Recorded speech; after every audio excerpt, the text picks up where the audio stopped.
The picture is bleak for Louisiana. A $500 million mid-year budget deficit. We're having a budget crisis, and I think there's pretty easy money out there for them to go get. Businesses cheating the state out of tens of millions of dollars every year. Who's checking up on this? If you and I aren't out there doing this, nobody. Fox 8 News spent 6 months digging up records that reveal widespread fraud. I think absolutely they should go to jail. And it's not just the state and taxpayers getting ripped off. No pay overtime. Did they give you a 1099 form? Yeah. A complex scheme with a nationwide impact worth billions. That's a problem. That's clearly a problem. Here's Lee Zurik with our special investigation, $1 billion blueprint. The blueprint has a $1 billion impact, but it's felt most by people who work on a job site like this. We met one of those workers, a drywall installer named Pepe. No pay overtime. Pepe's boss pays him a flat rate. This year he earns about $380 a week. And did you work an average of 50 hours a week? Yeah, eran 53, 56 horas. 53. 6.5 months you made $10,000? Yes, and the time when he was working with the subcontractors is how much he was being paid. Pepe is an American citizen. You can find this story on most job sites in this country. Mi seguro social quedó con miedo no dárselo. Yeah, he was angry. Angry because every week Pepe loses out on money he's earned. He shouldn't be receiving that flat rate of pay. At the same time, Pepe's mistreatment also impacts every taxpayer in this country. You see them on job sites at schools, buildings, maybe even your own home. Carpenters, painters, drywall installers. They're considered semi-skilled labor, and they're being taken advantage of, not only here, but in every state. There's no doubt in your mind it's illegal. No doubt in my mind. Illegal activities have businesses cheating taxpayers in Louisiana out of hundreds of millions of dollars. To help tell this story, why don't we draw a picture? This picture has to include a dollar sign. No, lots of dollar signs. We also need to draw a construction worker, maybe a carpenter or a painter. These pictures will show you how companies are cheating you out of millions of tax dollars. The cheating could eventually send that carpenter or painter's boss to prison. I haven't heard of a major prosecution. I haven't heard about it in the state of Louisiana. Costly violations the state has ignored for years. It's not a secret. So somebody has made a decision, for good or bad, not to enforce these extensively. Let's draw this picture as an example. A school built by a contractor. The contractor hires subcontractors to build that school. The subs hire those carpenters and painters. Our investigation has found many of these subcontractors are labeling those workers as independent contractors instead of employees. It's payroll fraud. It's payroll fraud, clearly. And it's payroll fraud as a business plan.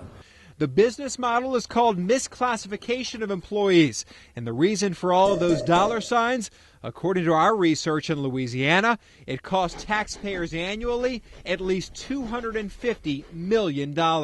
You think 200 or so million could be a conservative estimate? Oh, yeah. Here's why it costs you money. If an employee considers that carpenter or painter an independent contractor, they're not deducting state and federal taxes, Medicare and Social Security, and unemployment taxes. In many cases, money meant for the state and federal government never being paid. Payroll fraud, misclassification is pretty much the business plan on every job site in the state of Louisiana. Jason Engels of the state's Carpenters Union says it's a business plan because the businesses rarely get caught, and breaking the law gives them a 30% savings. Calling somebody an employee almost invariably makes them more expensive to the employer. Let's get back to our picture. Louisiana has strict guidelines on who can be considered an independent contractor. The state has a 3-question test. First, is the worker free from control or direction? Is the worker economically dependent on the employer, or is the worker working for themselves? Next, is this service outside the normal course of the business? And it's something different than what is the essence of the entity's business. So a drywall installer who works for a drywall company can't be considered an independent contractor. And finally, is the worker engaged in an independent business or profession? Do they work by themselves? If one of these is not true, then you're an employee. Only a yes answer to all three allows a business to label a worker as an independent contractor. Fox 8 News spent 6 months reviewing hundreds of thousands of pages of records, inspecting documents from 30 different public entities. What we found, misclassification of employees is widespread. For many public construction projects, contractors have to file certified payroll records, reports that show how much they're paying employees. When we reviewed those records, we found more than 1,500 employees, possibly misclassified. This is someone being classified properly as an employee. The payroll record shows taxes being taken out. This is someone possibly being misclassified. The gross and net pay are the same. And in some cases, the contractor admits it. He's giving workers a 1099 form, an IRS form, for independent contractors. Did you get a 1099? Yeah. We went around to several construction sites and found workers on the job receiving those 1099 forms, being labeled as independent contractors. Do they give you a 1099 form? Yeah. They do? They give you a 1099 form? Yeah. Have you been on jobs where they don't take taxes out? Yeah. Yeah. Yes. Does that happen a lot? La mayoría. Todo Louisiana está trabajando así ahora. Almost everywhere in Louisiana. By labeling someone an independent contractor, it's up to the employee to pay taxes. According to the IRS, nationally, 56% don't fully report. Do you know people who don't pay their taxes? Yo sé. Yes, people. Do you know people who don't pay their taxes? Sí. So, I don't think this is an illegal immigration problem. I think this is an illegal business practice or an illegal business problem. Adam Bermudez owns a temporary staffing company. Until a few years ago, he provided workers to the construction industry. What happened was we became non-competitive in that industry. Our costs were about 30% higher than those other companies. So we basically got out of the business. You couldn't compete? Couldn't compete, correct. Bermudez says he followed the rules, paid taxes, Medicare, Social Security, everything required. Many of his competitors didn't. It creates an uneven playing field for us, but there's just so much money being lost to the state. We're having a budget crisis, and I think there's pretty easy money out there for them to go get. There's been a lot of missed money for this state, don't you think? I would imagine so. The Louisiana Workforce Commission helps investigate misclassification. We need them to know that we're watching. After years of little enforcement, the state says they want to crack down. Last year, they identified 12,000 misclassified workers. They couldn't tell us how many came from the construction industry. Many insiders in the industry say they haven't seen any change. In fact, many say the problem now is worse than ever. The state says they want our industry insiders' help. One of the main ways they catch offenders, tips by employees being misclassified or employers who follow the law. I want them to call us up or to send a report in or to email us or go to our website. He's not going to be back today? What time does he usually get in? Tracking down possible lawbreakers can be difficult. CMC Drywall works out of the back of this Kenner Insurance business. That drywall company helped build the University Medical Center, B.W. Cooper Housing Development, New Orleans East Hospital, Sanchez and Rosenwald Center. We found 146 CMC workers possibly being misclassified. On 3 different visits, the owner wasn't there. He never returned our call.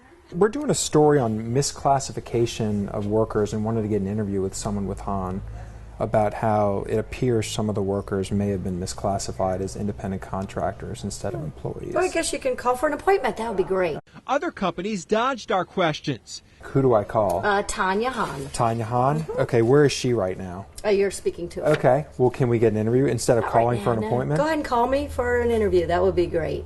That phone call? Hey, this is Lee Zurik over at Channel 8. We met earlier today. never got returned. The owner's not here. Another company seemed to be agreeable to answering questions. Okay, when will she be back? I'm not sure, but I can give you her number. We called the number. The number you dialed has been changed, disconnected, or is no longer in service. She gave me a bad number. A Baton Rouge contractor seemed unaware of the law. I don't know.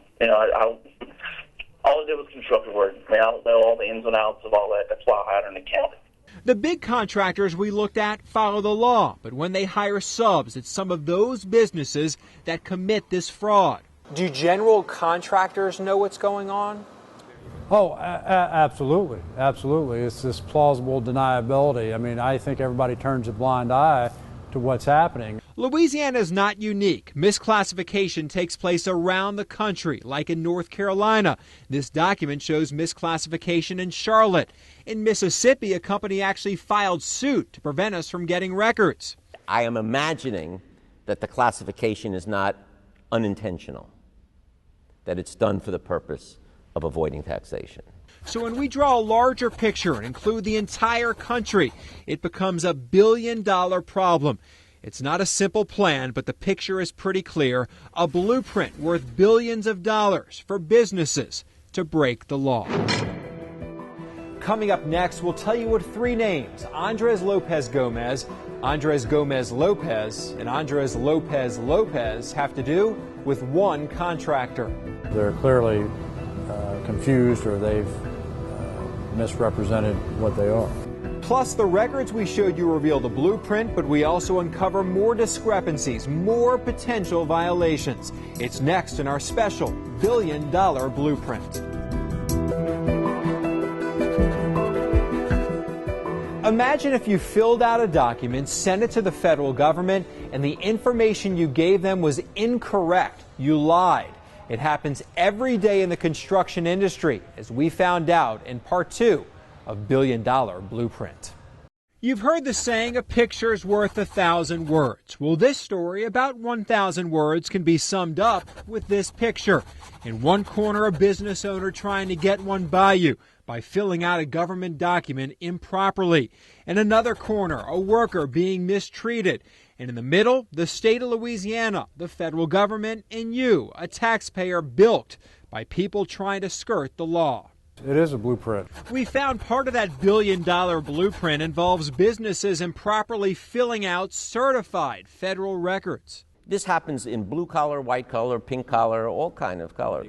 But the prevalence is rampant in the blue-collar construction industry. And who's checking up on this? If you and I aren't out there doing this, nobody.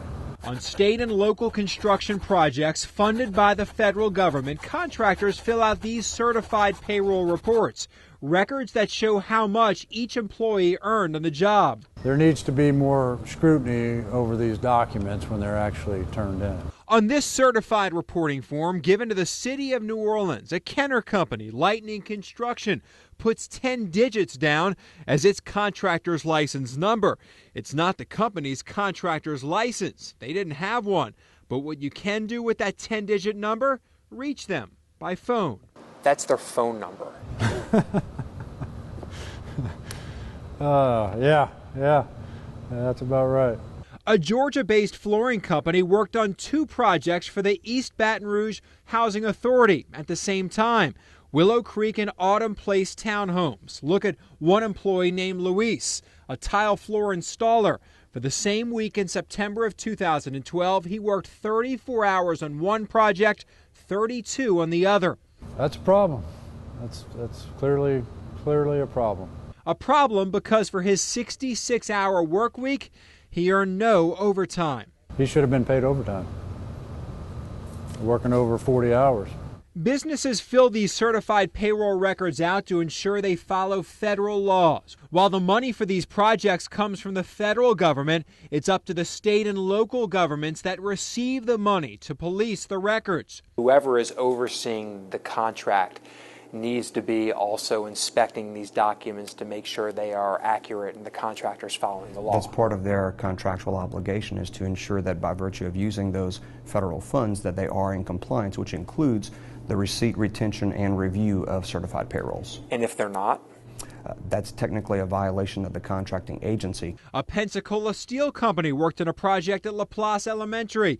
On one payroll sheet, the company reported 3 different employees: Andres Lopez Gomez, Andres Gomez Lopez, and Andres Lopez Lopez. You know, I guess it could be possible, but in this situation for this Department of Labor, yeah, it's probably unlikely. The company's phone is disconnected. An internet search suggests it's no longer in business.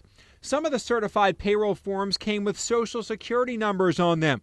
We ran them through our computer. What we found? Many don't exist. On this payroll report, 6 of the 7 workers for Orleans Sheet Metal Works have Social Security numbers written down, the government says, have never been issued. The company told us by email an administrative error led to incorrect Social Security numbers appearing on the reports. When we called another company, USA Professional, someone hung up on us. We wanted to ask about all 5 employees on this report having incorrect Social Security numbers. For one male carpenter, USA Professional used a Social Security number given to a female who died in 2003. Well, that means these people either don't exist or they are undocumented workers. But someone's putting down the wrong Social Security number. Yes. These payroll reports reveal a larger problem: businesses misclassifying workers as independent contractors instead of employees. It's a big problem. By our calculations, $1 billion problem for the federal government. Billions in lost taxes, both federal and state, along with Social Security, Medicare, and unemployment tax payments. As big of a problem as it is, it's going to take some time to wrap our hands around, but we're making every effort to do so. Both the state and federal government have strict guidelines on who is and who isn't an independent contractor. If you're labeled an employee, your boss deducts all of those taxes. If you're an independent contractor, your boss deducts nothing. Instead, you're given a 1099 form and you pay. The IRS says many don't. Many employers think that simply providing the worker with the Form 1099 for tax purposes converts that person to an independent contractor, and that's not true at all. The federal government says it's very difficult for a construction worker to actually be an independent contractor. We see some cases where painters who are earning an hourly wage of $10 to $12 per hour and provide only a token number of materials for their own purposes are classified as independent contractors. We have found that in those cases, those construction workers who are paid on an hourly basis who don't meet the other criteria for exemption are often misclassified. On the federal level, the Department of Labor's Wage and Hour Division oversees 130 million employees nationwide, but only has 1,000 investigators. That's a low percentage. Someone has referred to that analogy as a dot on the sun. Mouton says his office makes a difference. The federal government has allowed states to get more proactive in investigations. In 2010, the state found just 283 misclassified workers.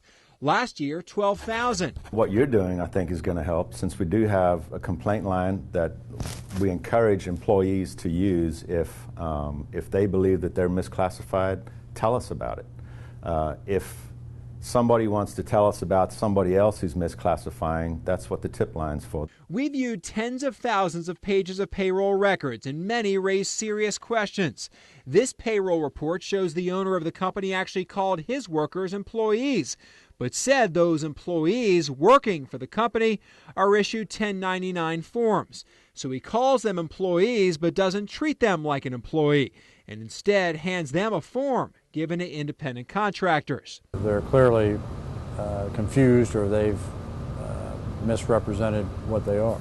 Many of the documents we reviewed showed workers being labeled independent contractors, working on the job with a superintendent or a foreman.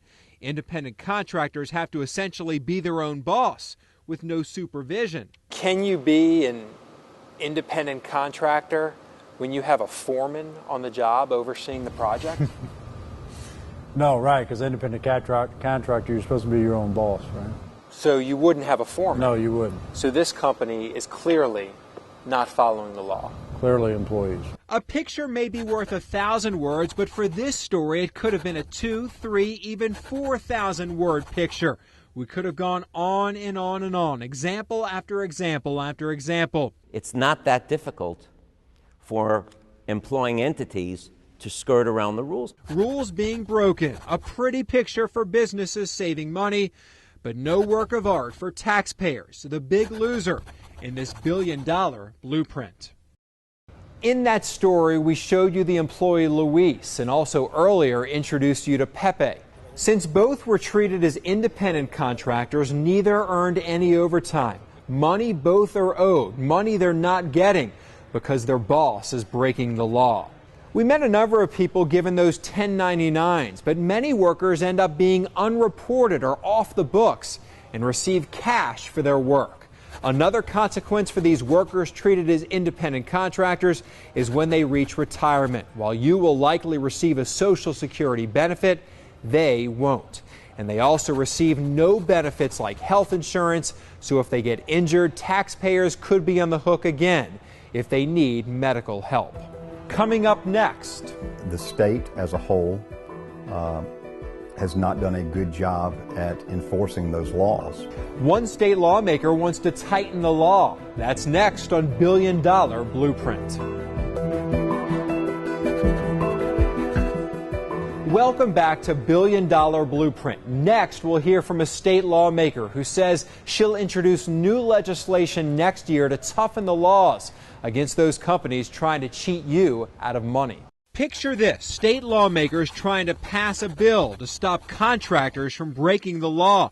The picture might make perfect sense. It helps the state earn more money, helps companies following the law compete, and helps hard-working Louisianians being mistreated by their boss. But this picture also includes a lawmaker who's also in the construction industry. If you're going to live by the letter of the law, you're probably also going to die by the letter of the law. That lawmaker helped kill the bill that could have helped the state he's supposed to serve. The state's losing a lot of money. Totally losing money, yes. In 2008, State Representative Pat Smith introduced that bill to toughen the laws for the misclassification of workers when companies label workers as independent contractors instead of an employee. Misclassifying gives businesses a 30% savings, more money in their pocket, less for the government, because labeling someone an independent contractor allows them to skip paying many taxes. Did Jack Donahue kill the bill? You know, Lee, I'll tell you, I think Jack Donahue had a lot of influence over that bill getting killed, yes. That bill passed the state house, but when it went to a Senate committee, it's 10 years at hard labor. State Senator Jack Donahue helped kill it. He was very, very concerned about the penalty phases that we had raised. The original law says that the fee can be no more than $500. And when we tacked $10,000 onto it, up to $10,000, then yes, there were some eyes that were enlightened, some ears that perked up, and they began to feel that that was just too much. Donahue owns a construction company that helped renovate the Hyatt Hotel. The Carpenters Union says they sent undercover investigators onto that job site.